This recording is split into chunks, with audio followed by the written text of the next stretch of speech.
Muita gente pensa que a venda da Lucasfilm para a Disney foi o maior erro da carreira do George Lucas.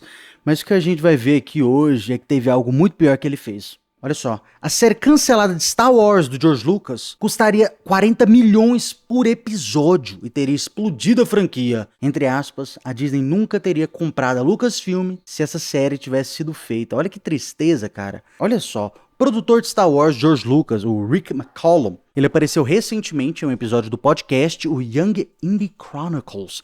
Esse podcast aqui, se vocês quiserem ir lá escutar. E disseram lá o que teria sido o Star Wars Underworld, o Star Wars Submundo, a série que o George Lucas ia fazer. Uma ambiciosa série de televisão que foi um dos últimos projetos de Star Wars em que o Lucas estava trabalhando antes de vender a franquia para a Disney em 2012 por 4 bilhões de dólares. A série ia ser ambientada entre os eventos da Vingança do Sith e Uma Nova Esperança e teria atuado como uma ponte entre a trilogia original de Star Wars e a trilogia prequels, a última das quais o McCallum produziu.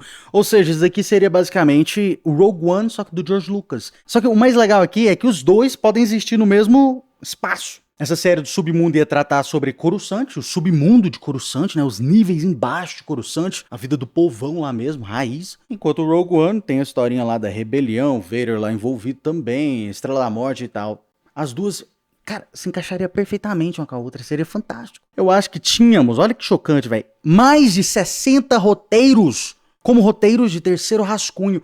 Isso aqui é basicamente 60 episódios que os caras tinham escrito, disse o McCallum. Observando que eles trouxeram, radical, os escritores mais maravilhosos do mundo para o rancho Skywalker do Lucas, para mapear e escrever a série. Cara, o George Lucas naquela época tava sem dinheiro. E o George Lucas sem dinheiro naquela época, ele conseguiu reunir, vamos ler de novo, os escritores mais maravilhosos do mundo. Do outro lado, a Disney, com o dinheiro infinito que parece que eles têm, né? A gente viu a Branca de Neve recentemente, com o dinheiro infinito que eles têm, eles até hoje não arranjaram escritores que prestam para Star Wars.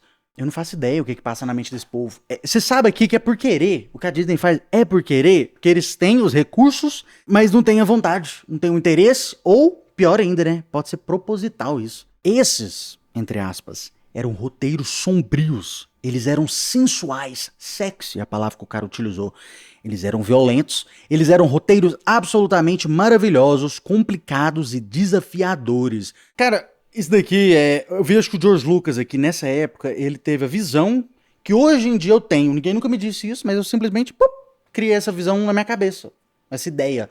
E eu acho que o George Lucas, nessa época aqui, ele pensou a mesma coisa. O que acontece é o seguinte, o fã de Star Wars, da trilogia original, e até mesmo das prequels, que é bem mais recente, originalmente Star Wars foi escrito nessas trilogias para crianças. A gente sabe disso, né? Crianças e adolescentes. Só que tem um problema. A criança e adolescente, lá da época da trilogia original, hoje em dia é tiozão. O cara das prequels hoje em dia, que é eu aqui, é marmanjo velho, entendeu? 30 anos de idade já nas costas. Então o que acontece? Como é que você continua essa franquia que é para crianças, só que a audiência agora é adultos? Como é que você faz isso?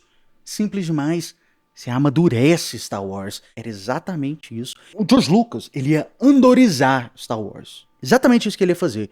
Ele ia amadurecer Star Wars. Ia ser roteiros sombrios, sensuais e violentos. Era isso. É exatamente por isso, cara, isso é incrível. É exatamente por isso que a série do Andor, hoje em dia, tem tanta gente que gosta. A razão é essa, o fã de Star Wars tá velho, envelheceu. As sequels, né, da Disney, obviamente, não criaram fãs novos. Então, o fã que a gente tem hoje é o fã clássico. É o fã tiozão, né? Eu e outras pessoas aí. E esse pessoal mais velho quer algo mais sombrio. Algo mais sensual, algo mais violento, algo mais andorizado, mais adulto. É isso que a gente quer. É exatamente por isso que esse artigo falou aqui, a Disney nunca teria comprado a Lucasfilm se essa série tivesse sido feita, se isso tivesse acontecido.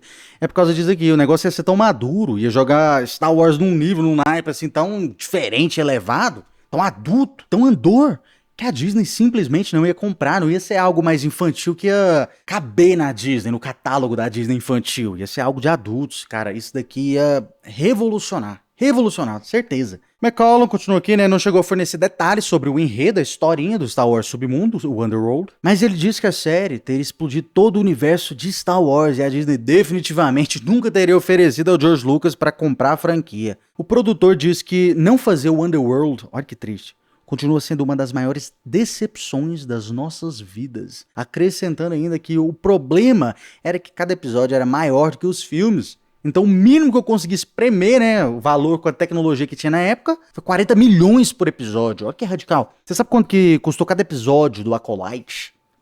Quase 30 milhões. A Acolyte foi um pouquinho menos de 30 milhões, a média ali, mais ou menos. Essa série do George Lucas, décadas atrás, né, mais de 10 anos atrás, ia custar 40 milhões por episódio. Você viu o tanto que o cara valoriza. Isso seria tipo, sei lá, como se o Acolyte valesse 40 milhões hoje, em vez de 30. Continuando aqui, a série efetivamente morreu quando a Disney comprou o Lucasfilm e o George Lucas saiu do seu posto na empresa. Então, Kathleen Kennedy se juntou a Lucasfilm em 2012 como co-presidente ao lado do Lucas, foi nomeada presidente da empresa após a aquisição da Disney. Ela levou Star Wars para a televisão anos depois com projetos fantásticos, incríveis, como Mandaloriano, tragável, né? Book of Boba Fett, Andor, decente.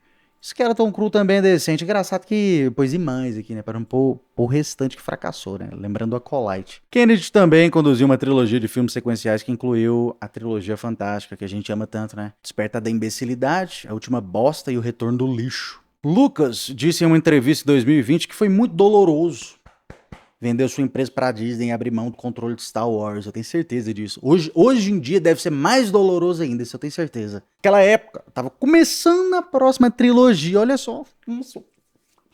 Que pariu. Não só ia ser essa série, Star Wars Underworld, mas ia também ser a próxima trilogia do Lucas. Conversei com os atores, tava começando a me preparar, o negócio tava ali na base já. E o Lucas explicou na época sobre o motivo de ter vendido a Lucasfilm pra Disney. Entre aspas aqui, o George disse, eu também tava prestes a ter uma filha com minha esposa. Leva em torno de 10 anos pra fazer uma trilogia. Os episódios do 1 ao 3 foram de 95 a 2005. E eu ainda estaria trabalhando no episódio 9. Em 2012, eu tinha 69 anos. Então a questão era, vou continuar fazendo isso pelo resto da minha vida? Quero passar por isso de novo? Finalmente, então, decidi que preferia criar minha filha e aproveitar a vida por um tempo. Cara, isso é bobeira. A Kathleen Kennedy é muito mais velha que o George era na época. Kathleen tem marido, tem casa própria e tem filho também. E ela tá até hoje arruinando Star Wars. Por que o George Lucas não conseguia ficar? Dava pra reduzir a carga horária dele, arranjar uns assistentes, né? Trabalhar um meio períodozinho e ainda assim cuidar do seu filho, da sua filha, no caso dele. Eu acho que dava, né?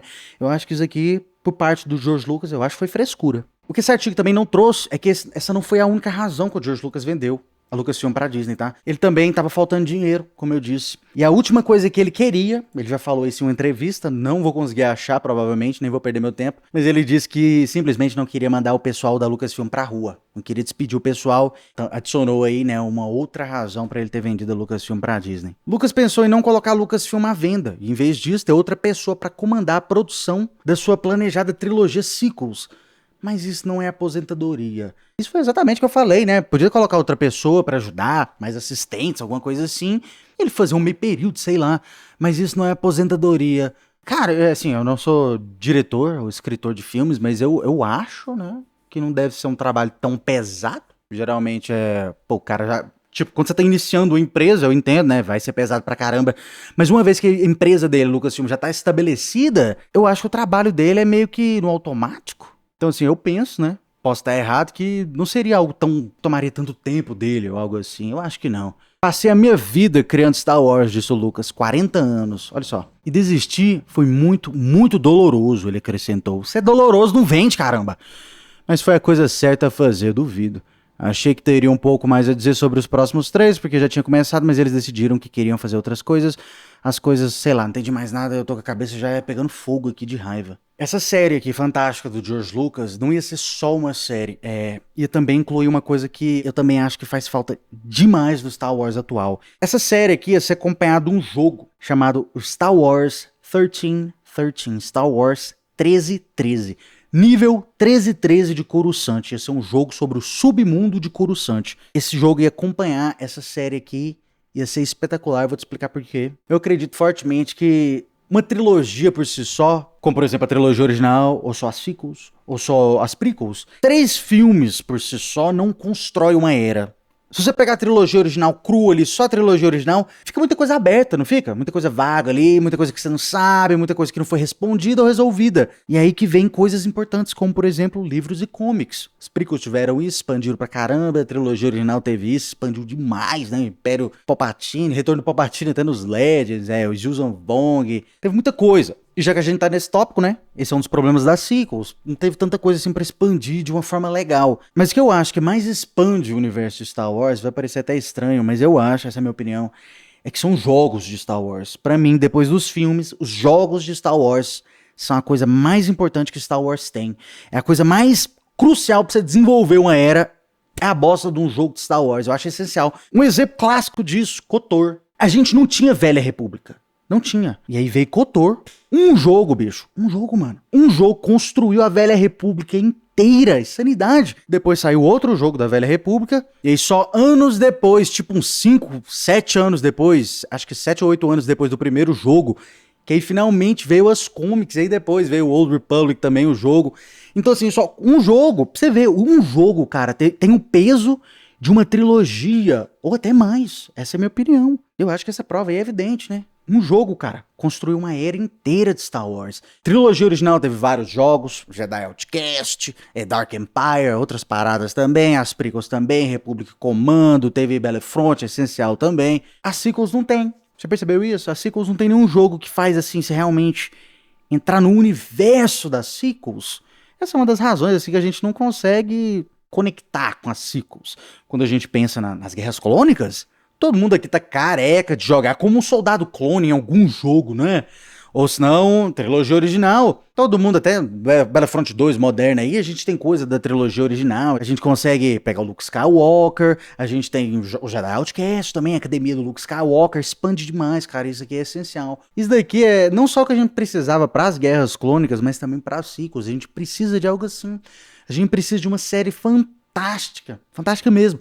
A gente precisa, de contratar, cara, os maravilhosos, cadê os maravilhosos escritores, cara, escritores maravilhosos do mundo. A gente precisa contratar eles pra sequels, lançar um jogo brabíssimo das sequels e do próximo filme da Rey também, pra gente começar a entender as sequels, pra desenvolver pelo menos um pequeno afeto ali. Caso contrário, meu chapa, você sabe, né? Mas deixa aí nos comentários, gente. O que vocês acham desse projeto do George Lucas aqui? Tristeza, né, cara? E se você gostou do vídeo, curte e se inscreva, hein? Caso contrário... Você está no conselho, mas não o consagramos mestre Jedi.